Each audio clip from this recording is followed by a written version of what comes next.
This is Frank Schaller reporting day 2 of the Republican National Convention. I got Danny Morales here working with me.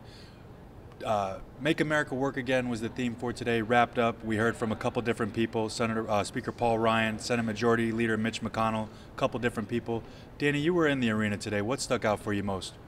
Well, two things stuck out to me, Frank. One was there was some business talk, what I expected with the Make America Work Again theme. But another thing that I noticed that was kind of a continuation from day one was the attacks on Hillary Clinton. I guess that is to be expected in this convention, as it's been the rhetoric coming into this week in Cleveland.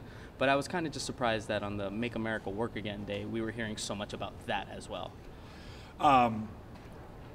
The roll call went through, of course. We formally got the announcement of Donald Trump as well as Mike Pence being the official nominees for the Republican Party. How was the mood in there? What was it like? Well, the mood in there was definitely pro-Trump. Anytime a state like Ohio, an example, gave all of their delegates to John Kasich, there was booze. There was booze around the arena. So it was obvious that the arena was full of pro-Trump supporters.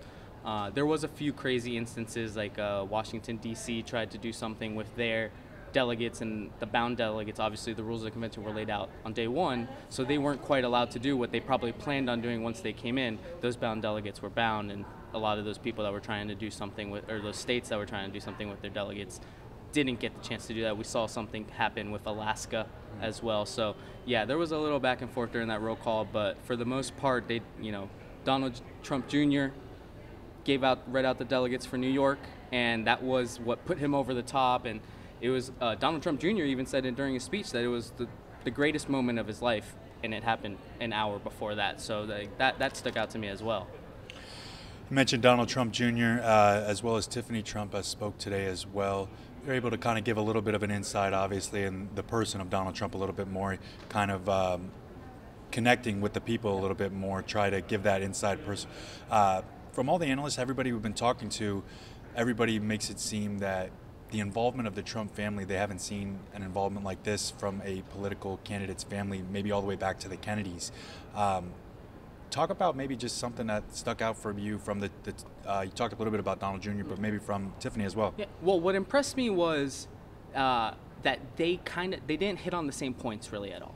Tiffany, having just graduated from college, she's about 23 years old, she really talked about how her father, Donald Trump, is the motivator and kind of just helps her become the best version of herself, which is something that you could see many Americans relating to because they always want to be the best version of themselves. Whereas Donald Jr. actually did talk a little bit about business and how his dad is as a businessman and the opportunities that he's had because of the luxuries that his father has, and how he kind of talked about it, how he would like to make sure that those luxuries can kind of be brought down to other generations. Not sure, there wasn't much talk about how that can happen, and it's not usually something that the Republican platform is about, but it was interesting to see him talk about that, talked about public schools, things like that. So that was nice to see him talk about something that hadn't been talked about the whole 2 days before that. Absolutely. Touched on it right off the bat. It seemed like today kind of wasn't a continuation of the attacks on Hillary Clinton, kind of as expected. Probably have to bring up the biggest one would have probably been Christie. Absolutely. Obviously got the crowd involved into it, turned it into almost like a courtroom setting, bringing his prosecutor background back into the fold here.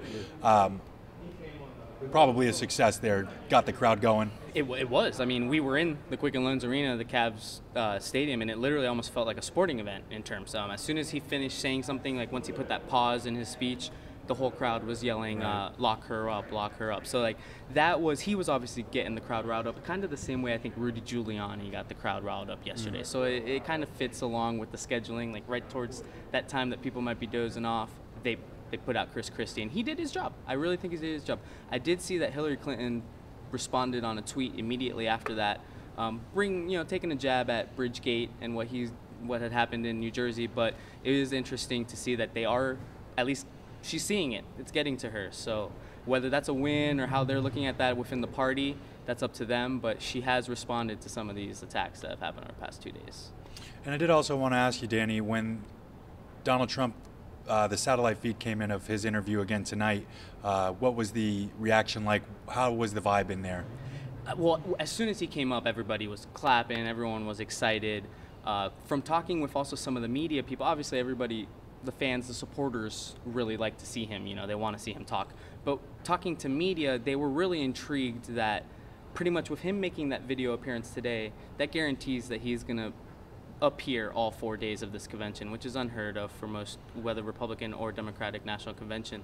So he's expected to be on stage tomorrow when Mike Pence talks, and then obviously on Thursday he will be on stage at the very end. So and then he introduced his wife yesterday. So he's been on stage all 4 days. Well, he's appeared all 4 days, and that has been kind of something that reporters have noticed and have pointed out. Not necessarily good or bad thing in any way, shape, or form, but it's obviously Donald Trump the showman, and what better way to be a showman than to appear every time, even when people don't expect you. Well, of course, obviously Donald Trump is an unconventional politician, and we should have expected in sort of an unconventional convention here. We will continue with the Republican National Convention here tomorrow at Quicken Loans Arena with the theme of Make America First Again. A couple of the Florida contingent will be on hand as well, with Attorney General Pam Bondi as well as Senator Marco Rubio. Danny did mention as well Mike Pence will be speaking, as well as Ted Cruz. So keep up to date with ValenciaVoice.com, all of our social medias as well. For Danny Morales, this is Frank Shala reporting Day 2 of the Republican National Convention.